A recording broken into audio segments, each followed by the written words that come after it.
Ireland. Now, she never did say or clarify that that was Ireland, West Virginia, but that was just her sense of humor.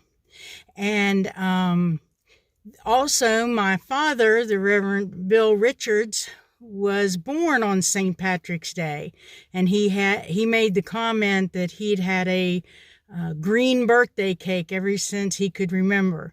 He passed on in 2016, God rest his soul, but he's still a great influence in all the people that he touched in his life. Today, let's talk a little bit about St. Patrick. Now, in our tradition, we don't have any saints. That means people who have been set aside to, pay special respect to. I'm sure that each of us in our own families and in our own circle of friends have people that we consider saints, people who have touched our lives and who have lived a godly life, and we would like to follow their example. But St. Patrick was a boy who was born in Britain, but his parents were Romans. The Romans had conquered the British Isles, and particularly England, and Patrick was one of those families, one of those Roman families who had come to administer the government in England. And so he was a typical child and grew up to be a teenager, and I would say a typical teenager. One day when he and his friends were out being rowdy, they were captured by Irish pirates, and they were put on a ship and taken over to the island of Ireland, and they were sold as slaves.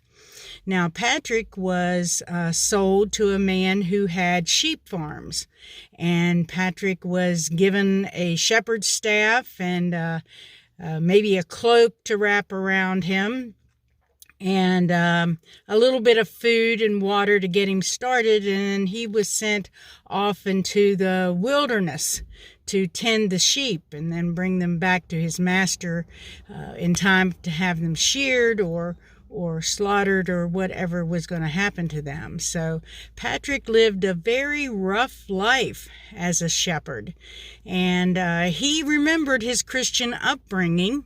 And he remembered that King David had been a shepherd, and that he too had lived under rough circumstances. In fact, the Bible tells us that David had to fight for his life as he tended his sheep, that he killed both lions and other wild animals that tried to attack his flock.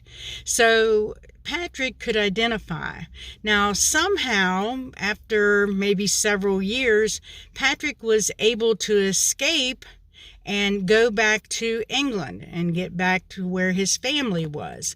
And he was then educated as a priest in the Catholic Church, and was doing very well. In fact, he was considered for positions in Rome at the Vatican to help administer the Universal Church.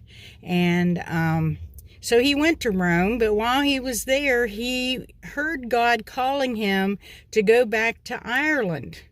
And he's like, why would I want to go back to Ireland? Often we ask ourselves that question whenever God gives us an assignment or a calling.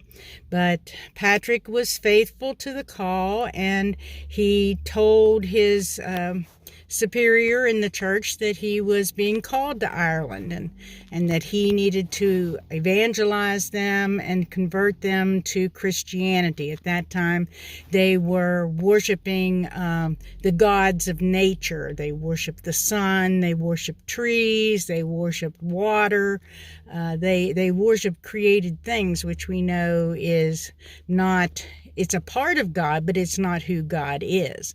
So Patrick went back to Ireland, And he began to convert the very people who had mistreated him. And he was kind to them, and he became a father figure to them.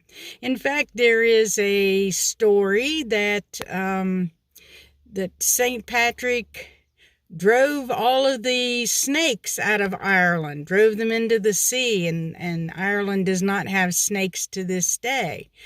I heard a joke once. It said, do you know why St. Patrick drove the snakes out of Ireland? Why? Well, because they didn't have any tickets to fly. So St. Patrick was very busy, went all over the island and preached Jesus